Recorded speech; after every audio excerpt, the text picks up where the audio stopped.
Hello everyone, welcome to our channel crack the exam.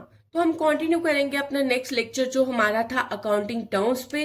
तो आज हम इसको कंप्लीट करेंगे। अगर कोई भी डाउट होगा तो कमेंट सेक्शन में डाल दीजिएगा और चैनल को प्लीज लाइक सब्सक्राइब और शेयर कर दीजिएगा। तो हम स्टार्ट करते हैं अपनी नेक्स्ट टर्म जो हमारी है इनकम। और इनकम का दूसरा नाम है प्रॉफिट। क्या नाम है? प्रॉफिट। तो डेफिनेशन क्या है? It is the excess of revenue over expense.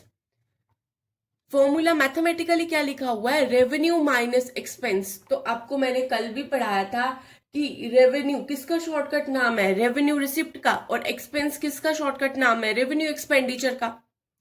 तो आप देखो, इनकम या प्रॉफिट दोनों सेम है। कैसे होगा प्रॉफिट, आप खुद देखना। अब रेवेन्यू रिसिप्ट में क्या पढ़ाया था? जो पैसा आना है या आ गया है या आ चुका है, पर किससे? जो डे टू डे एक्टिविटी, जो मतलब आपका बिजनेस है, नॉर्मल बिजनेस है, जो आप उससे पैसा आ रहा है। जैसे आपके कपड़ों की फैक्ट्री है। किसकी फैक्ट्री है? कपड़ों की। वो शर्ट्स आपकी कितने की थी? आप 100 की थी, लेकिन आपने बेची कितने की? 120, मतलब 100 रुपीज की थी, कितने की बेच दी? 120 की। तो आपको पैसा कितना आया? 120 रुपीज। तो वो आपका क्या हो गया? Revenue receipt. जो नॉर्मल बिजनेस ऑफ एक्टिविटी से आपको पैसा मिलता है, दैट इज रेवेन्यू रिसिप्ट। अब आगे क्या लिखा हुआ? एक्सपेंस।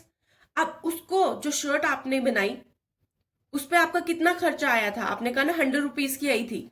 आपका खर्चा कितना है? Revenue expenditure 100।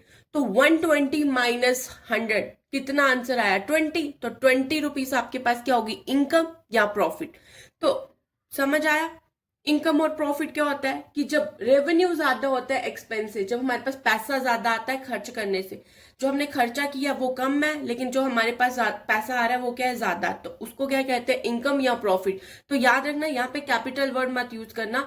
तो रेवेन्यू वर्ड यूज होगा, क्योंकि डे टू डे एक्टिविटी से जो हमें बेनिफिट मिलता है उसको क्या, जो नॉर्मल बिजनेस ऑफ एक्टिविटी से हमें जो रेकरिंग नेचर की है, जो बार बार हो रही है, उससे जो हमें प्रॉफिट मिलेगा, दैट इज इनकम। आगे वर्ड है कि प्रॉफिट और गेन में क्या फर्क है। प्रॉफिट जो हमारा बिजनेस है उससे, जैसे मतलब कपड़ों की फैक्ट्री है, शर्ट्स बेच रहे हैं, तो जो शर्ट बेच के हमें बेनिफिट होगा, दैट इज प्रॉफिट।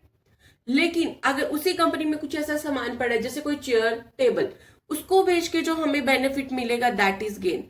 तो रेगुलर एक्टिविटीज से जो चीज अराइज होती है, दैट इज प्रॉफिट। और जो इरेगुलर एक्टिविटीज से अराइज होगी, दैट इज गेन। तो प्रॉफिट और गेन का मतलब भी समझ आ गया। तो आगे चले। आज हमारे पास आती है लॉस। तो लॉस क्या है? प्रॉफिट का अपोजिट। किसका अपोजिट है? प्रॉफिट का। तो जैसे प्रॉफिट में पढ़ा कि हमारे पास क्या है? रेवेन्यू ज्यादा है और खर्चे कम है। तो इसमें क्या है? खर्चे ज्यादा है और रेवेन्यू कम है। वही चीज है, उसका अपोजिट कर लो। तो it is excess of expense over revenue. जब हमारे खर्चे ज्यादा हैं और हमारा रेवेन्यू कम है, दैट इज लॉस। लेकिन अगर हमारा खर्चे कम है और रेवेन्यू ज्यादा है, दैट इज प्रॉफिट। तो उसी से मिलती जुलती टर्म है ये। ठीक है, आगे चले। अगली टर्म हमारे पास आती है डिस्काउंट। आपको पता है, आप भी शॉपिंग करने जाते हो ना, तो आपको जब किसी चीज पे क्या मिलता है कि इतने चीज लोगे तो 10% डिस्काउंट, इतनी चीज लोगे 20% डिस्काउंट। तो उससे मिलता जुलता भी अकाउंट्स में है। कहता है जब भी रिडक्शन होती है in the price of goods हो, जब किसी गुड्स को बेचना है, उसके प्राइस में क्या हो रही है? कमी, मतलब रिडक्शन हो रही है, दैट इज डिस्काउंट। तो डिस्काउंट दो टाइप का होता है, एक ट्रेड डिस्काउंट, दूसरा कैश डिस्काउंट। तो उसको पहले समझ ले हिंदी में, तो फिर आसानी हो जाएगी। ठीक है, जब एक बंदा है, मतलब एक जो हमारे पास सेलर है, वो कह रहा है कि आप क्या करो, 10 शर्टें ले जाओ। कितनी शर्टें ले जाओ? 10। तो आपको क्या मिलेगा? डिस्काउंट मिलेगा। अगर आप एक लोगे तो मतलब नहीं मिलेगा, 10 या 100 लगा लो, 100 लगा लो। 100 शर्ट्स लोगे तो आपको मैं डिस्काउंट दे दूंगा 10% का। जैसे एक शर्ट का प्राइस कितना है? 100 रुपीज। अगर आप 100 शर्टें ले जाओगे तो 10,000 रुपया। तो मैं आपको 10% डिस्काउंट दे दूंगा उस पर। तो आपको 9,000 देना पड़ेगा। कितना देना पड़ेगा? 10% लगा के 9,000। तो जब बल्क में बल्क चीज, मतलब जैसे बल्क मतलब ज्यादा चीजें आपने खरीद ली, एक की जगह 100 खरीद ली, तो बल्क में जब सामान पे डिस्काउंट मिलता है, दैट इज ट्रेड डिस्काउंट। उसको क्या कहते हैं? Trade discount. और ये बुक्स ऑफ अकाउंट में रिकॉर्ड नहीं किया जाता। Most important for the MCQ point, कि ट्रेड डिस्काउंट को बुक्स ऑफ अकाउंट में नहीं रिकॉर्ड किया जाता, और ये हमेशा बल्क क्वांटिटीज पे मिलता है। तो वही लाइन लिखी है, it is the reduction in price by seller to the purchaser when he buys in bulk quantity, ये सेलर देता है, जो परचेज करता है उसको कहता है अगर तू बल्क में सामान खरीदेगा तो मैं तुझे क्या लगूंगा, डिस्काउंट। और उस डिस्काउंट को कहते हैं ट्रेड डिस्काउंट, और इसको बुक्स ऑफ अकाउंट में शो नहीं किया जाता। और दूसरा आता है कैश डिस्काउंट। तो कैश डिस्काउंट वो वाला डिस्काउंट है जब हम कहते हैं कि यार तू ले जा ये शर्ट, तो 10 शर्ट्स ले जा, लेकिन तेरे को 5 दिन तक पे करना पड़ेगा। अगर तू 5 दिन तक पे कर देगा तो तेरे को ये शर्ट 100 की नहीं, तेरे को मैं 90 की लगा दूंगा। कितने की लगा दूंगा? 90 रुपये, 90 रुपीज की। तो वो कहता है ठीक है। तो अगर उसको लालच देते हैं, इसमें क्या देते हैं उसको लालच की, इतने दिन में देगा तो इतने कम, इतने चीज वो कम। तो अर्ली पेमेंट करने के लिए जो डिस्काउंट दिया जाता है दैट इज कैश डिस्काउंट। वो that discount allow for timely और early payment, that is known as cash discount. मतलब अगर आपको जल्दी पेमेंट चाहिए तो वो जो डिस्काउंट दोगे तो वो कैश डिस्काउंट, और इसको बुक्स ऑफ अकाउंट में लिखा जाता है। और ट्रेड डिस्काउंट को बुक्स ऑफ अकाउंट में नहीं लिखा जाता। समझ आ गई? अगला वर्ड इसी में आता है रिबेट। अब रिबेट क्या होता है? जब गुड बेचा आपने, उसके प्राइस में कमी आ गई, दैट इज डिस्काउंट। लेकिन जब गुड के प्राइस में क्या हो जाता है? कमी, पर किसकी वजह से? या वो गुड डिफेक्टिव है या उसमें कोई डैमेज है। तो वही चीज लिखी है, reduction in price due to some damage और डिफेक्ट, उसको कहते हैं रिबेट। जैसे कोई चीज बेचनी थी, शर्ट, उसका क्या है, थोड़ा सा कपड़ा खराब हो चुका है, तो उसने कहा अब मैं ना तेरे को ये ना 60 रुपीज की बेच देता हूँ 100 की जगह।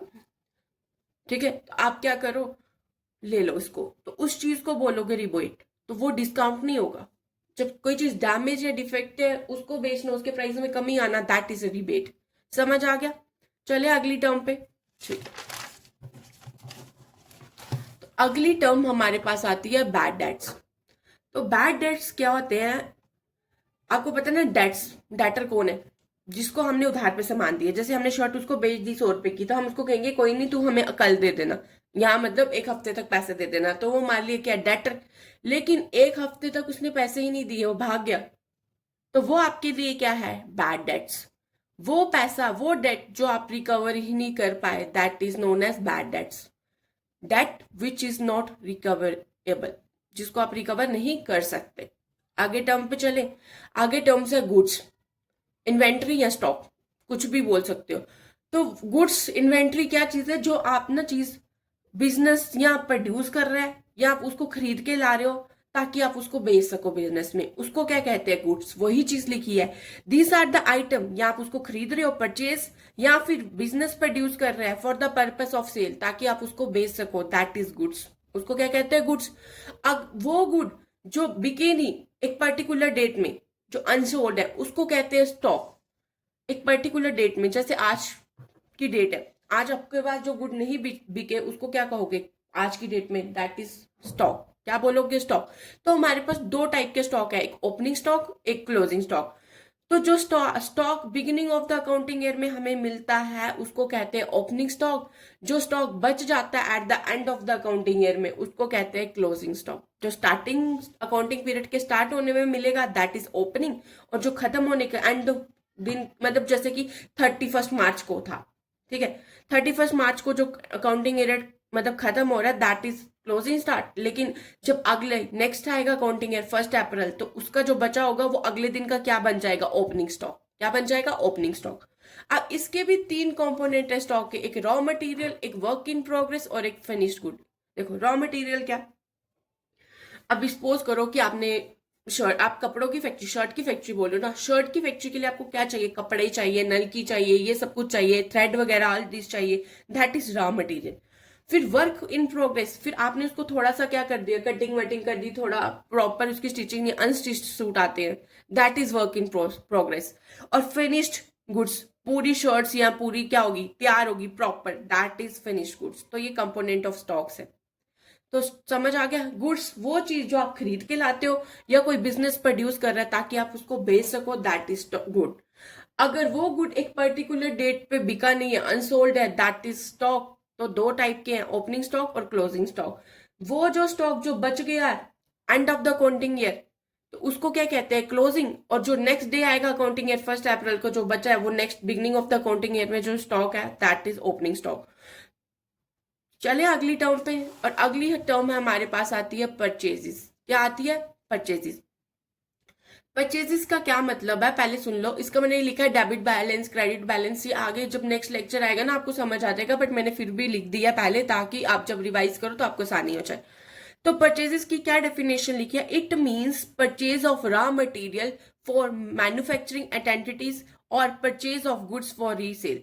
देखो मैन्युफैक्चरिंग में क्या एग्जाम और परचेज दोनों होता है, क्रेडिट परचेज भी होता है और कैश परचेज भी होता है। आपको पता है ना, जब आप क्या करते हो, कोई सामान खरीदना कैश पे भी खरीदते हो और आप क्रेडिट पे भी खरीदते हो, और वो बंदा आपके लिए क्या है, क्रेडिटर। तो परचेजेस दोनों टाइप के हैं, कैश के भी और क्रेडिट भी। अब डेफिनेशन क्या है समझना। जैसे मैन्युफैक्चरिंग सेक्टर कौन सा है, जैसे टाटा कंपनी अपनी कार प्रोड्यूस कर रही है, तो वो क्या करेगी, उसके लिए कार बनाने के लिए कुछ रॉ मटेरियल खरीदेगी। क्या खरीदेगी? Raw material.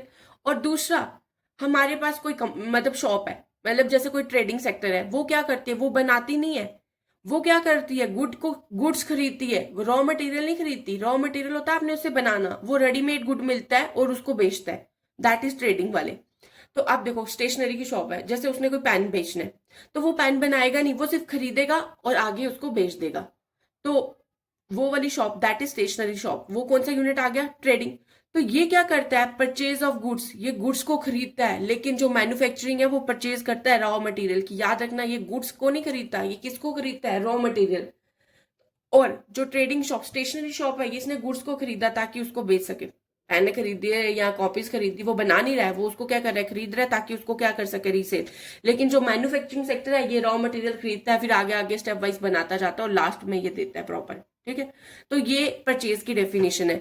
मतलब purchase of raw material manufacturing के लिए, और यहाँ purchase of goods for resale. यही एग्जाम्पल बताई है मैंने। अगली टर्म आती है कि परचेज रिटर्न या रिटर्न आउटवर्ड। अब देखो परचेज रिटर्न और परचेज रिटर्न का दूसरा नाम क्या है? Return outward. तो रिटर्न आउटवर्ड, अब इसका क्रेडिट बैलेंस है, ये जब नेक्स्ट लेक्चर आएगा तो आपको पता चल जाएगा। तो आपने क्या किया है, गुड परचेज कर लिया, लेकिन क्या होता है जो गुड परचेज किया उससे कभी कभी वो गुड खराब भी होता है या आपको पसंद नहीं है, कोई भी रीजन, जब आप उसको वापिस कर देते हो जिसने आपको बेचा है, सेलर को, तो उसको कहते हैं परचेज रिटर्न। क्या कहते हैं? Purchase return. वही लिखा है, goods purchase may be return to seller for any reason, defective है, डैमेज है, कुछ भी हो सकता है, उसको कहते हैं परचेज रिटर्न। क्या बोलते हैं? Purchase return. अगली डेफिनेशन हमारे पास आती है सेल। क्या आती है? सेल। तो सेल का क्या मतलब है? Sales of good. क्या है? सेल। ये क्रेडिट भी होती है और कैश भी। तो याद रखना, सेल ऑफ गुड में जैसे कार वाली कंपनी है, तो कार उनका काम ही क्या, मारुति सुजुकी का गाड़ी बेचना, मारुति वालों का, तो उनका क्या है, वो सेल ऑफ गुड है। ठीक है, वो सेल ऑफ गुड है। अगर कंपनी जो है वो शर्ट्स बना रही है, तो शर्ट बेचना उनका क्या काम, that is sale of goods. तो याद रखना, गुड्स को बेचना, तो वो उसको क्या बोलते हैं? सेल्स। समझ आ गई सेल का क्या मतलब है? छोटी छोटी टर्म्स है। तो आगे जैसे परचेज रिटर्न पढ़ा, वैसे हम पढ़ेंगे सेल रिटर्न। तो अब देखो, अब आपने मतलब जैसे बिजनेस है, उसने किसी चीज को क्या कर दिया, सेल कर दिया। अब वो क्या हो सकता है, वो चीज डिफेक्ट, डैमेज, वही सेम रीजन, तो उसको भी क्या कर पड़ेंगे, वापिस करेंगे। वो परचेजर को वापिस करेगा। अगर परचेजर को वापिस करेगा, दैट इज सॉरी, जो परचेजर है वो उसको वापिस करेगा, दैट इज सेल रिटर्न। अगली हमारी टर्म है सेल रिटर्न, या इसका दूसरा नाम है रिटर्न इनवर्ड। तो वही, जब परचेजर गुड्स को वापिस करता है तो उसको कहते हैं सेल रिटर्न। वही सेम रीजन है, जब goods sold when return by purchaser known as sale return, और इसका दूसरा नाम क्या है? Return inward. मतलब क्या पता वो चीज डैमेज हो, तो वो जो परचेजर जिसने खरीद के दिया, उसने उस बंदे को वापस कर दिया, ये ले तू ले ले, इसमें क्या है, कोई कमी है या उसको पसंद नहीं है, कोई भी रीजन हो सकता है, that is sale inward, return inward या सेल रिटर्न बोलते हो। याद रखना, दूसरा नाम याद अच्छे से रखना। आगे अब छोटी छोटी टर्म्स है, जल्दी से कंप्लीट हो जाएगा। अब है वाउचर। वाउचर थोड़ा ही एक्सप्लेन करवा रही हूँ क्योंकि नेक्स्ट जो है ना, इस पे पूरा टॉपिक है, तो वहां मजे से इसको अच्छे से पढ़ेंगे। तो वाउचर क्या है? हमारे पास एविडेंस है ट्रांजैक्शन का, वो बताता है कि ये ट्रांजैक्शन हुई है या नहीं हुई है, ये चीज बताता है, एविडेंस है। तो दो टाइप के वाउचर है, एक सोर्स और एक अकाउंटिंग। जैसे कोई बिल है, बिल से ही आपको पता है ना ट्रांजेक्शन हो गया, तो आप बिल काट के दे देते हो, नॉर्मल एग्जाम्पल बता रही हूँ, दैट इज वाउचर। अब दो वर्ड आते हैं, सॉल्वेंट और इंसॉल्वेंट। जब कोई बंदा ऐसी पोजीशन में हो जो उसने उधार लिया था, उसको वो मतलब डेट, जो उसके डेट है उसको पे करने की पोजीशन में उधार को, तो उसको कहते हैं सॉल्वेंट। अगर वो बंदा क्या हो, उस पोजीशन में नहीं हो, उस पैसे देने के लिए जो आपने उधार लिया उसको नहीं दे पा रहा, दैट इज इंसॉल्वेंट। मतलब a person who is in position to pay his debts, उसको कहते हैं solvent. A person who is not in a position to pay his debt, उसको कहते हैं इंसॉल्वेंट। मतलब वो क्या है, जैसे ना विजय माल्या की एग्जांपल बता रही हूँ, वो भी था ना कि उसके पास पैसे नहीं थे तो भाग गया था, तो वो क्या था, इंसॉल्वेंस। क्या था, इंसॉल्वेंट। आगे वाली छोटी छोटी डेफिनेशंस क्या है, अगली है एंट्री। अब एंट्री क्या होती है, जब कोई भी ट्रांजैक्शन या इवेंट जब रिकॉर्ड किया जाता है, रिकॉर्ड किस में करते हो, जब मैंने स्टार्टिंग में बताया था, पहला जर्नल, फिर लेजर, फिर ट्रायल बैलेंस, तो जब बुक्स में रिकॉर्ड किया जाता है उसको बोलते हैं एंट्री। क्या बोलते हैं, एंट्री। समझ आ गई। अगली डेफिनेशन है प्रोपराइटर या ऑनर। तो प्रोपराइटर वो चीज वो बंदा है जो ऑनर, ऑनर बोल सकते हो, वो पर्सन है जो बिजनेस में क्या लगाता है, पैसा लगाता है, इन्वेस्ट करता है, अमाउंट कैश की फॉर्म में भी हो सकता है और एसेट्स की फॉर्म में भी हो सकता है, और जितने भी रिस्क है वो बियर करता है, दैट इज प्रोपराइटर। वो क्या है, प्रोपराइटर। अब अगली डेफिनेशन है books of account. Books of account क्या है, जिसमें ट्रांजेक्शन को रिकॉर्ड किया जाता है या पोस्ट किया जाता है। अगर रिकॉर्ड करना है तो कौन सी बुक है, जर्नल। अगर पोस्ट करना है तो कौन सी बुक है, दैट इज लेजर। कौन सी है, लेजर। आगे है डेट, डेबिट और क्रेडिट। दो टर्म्स यूज होंगे आगे, यही तो अकाउंट है, डेबिट और क्रेडिट। तो लेफ्ट साइड को अकाउंट, जो अकाउंट का लेफ्ट साइड बनाओगे ना उसको कहते हैं डेबिट, और जो अकाउंट का राइट साइड बनाओगे उसको क्या कहते हैं, क्रेडिट। तो कंफ्यूज मत होना, लेफ्ट साइड को क्या कहते हैं, अकाउंट के डेबिट, और राइट साइड को क्या कहते हैं, क्रेडिट। तो अगली टर्म आती है कि अकाउंट क्या होता है। अकाउंट क्या है, एक रिकॉर्ड है ट्रांजैक्शन का एक पर्टिकुलर हेड पे, पर्टिकुलर हेड। तो ये कैसा होता है, टी शेप। ये देखो टी शेप बनाया, ये डेबिट साइड और ये क्रेडिट। डेबिट अभी पढ़ा है, लेफ्ट साइड डेबिट और राइट साइड क्रेडिट। तो कहता अकाउंट कुछ भी नहीं, एक पर्टिकुलर हेड के अंदर ट्रांजैक्शन को रिकॉर्ड किया जाता है। जैसे हम ना कोई कैश की एंट्री है तो हम हेडिंग डाल देते हैं कैश अकाउंट। तो देखो अगर पैसा आ रहा है तो डेबिट, अगर पैसा जा रहा है तो क्रेडिट, वो हम पढ़ेंगे आगे। तो उसको क्या कहते हैं, अकाउंट। क्या बोलते हैं, अकाउंट। अब लास्ट दो टर्म्स है, ये बहुत इंपॉर्टेंट है, अच्छे से पढ़ना। Outstanding expense. Outstanding expense, outstanding से समझना, जो आपका एक्सपेंस ड्यू हो चुका है या अभी आपने पे नहीं किया है, उसको कहते हैं आउटस्टैंडिंग एक्सपेंस। एग्जाम्पल बताती हूँ। आप ना कहीं रह रहे हो कहीं पे, तो आप मतलब आपने रेंट पे कमरा लिया है, तो आपने उसको बोला कि 1 साल का रेंट आप कंटिन्यूसली उसको दे रहे हो, ठीक है। आपने क्या किया, 1 साल के लिए रह रहे हो, 10 महीने का आपने रेंट दे दिया, लेकिन आप 1 साल के लिए रह रहे हो, 2 महीने तो रह गए, 2 11th मंथ और 12th मंथ का रेंट तो दिया ही नहीं।